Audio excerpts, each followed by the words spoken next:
家己东少饲的蚵仔本地准备要收收咧，继续送去台南，家饲搁较肥，却发生这规个死规片的情形。家己县政府呢也已经向这农委会通报调查原因。在地饲蚵仔的渔民也认为讲这是天气造成的，希望政府会当提供补助。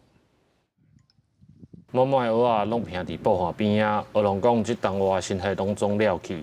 家己县东石乡网寮养殖的蚵仔，最近原本准备要采收啊，结果却发生大量死亡的情况。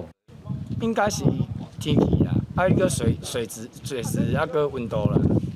今年温度规个海吼，水质有较水温有感觉有较少安尼啦。因为生殖器的关系，然后再加上密度比较高，所以就会造成本身牡蛎它的一个生物，它本身的健康状况可能就会比较不好。家己县政府表示，为了维护海洋的水质，四季蚵仔会当暂时放伫布岸遮，会请人专门处理。乌龙讲今年收成剩3成，希望政府补助因明年会当来服用。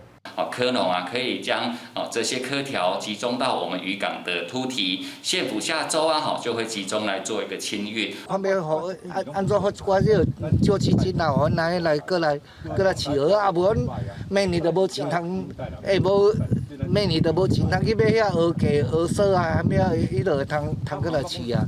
县政府渔业科表示，湖边饲蚵仔的密度，每平方公尺莫超过7条，对蚵仔养殖环境会较好。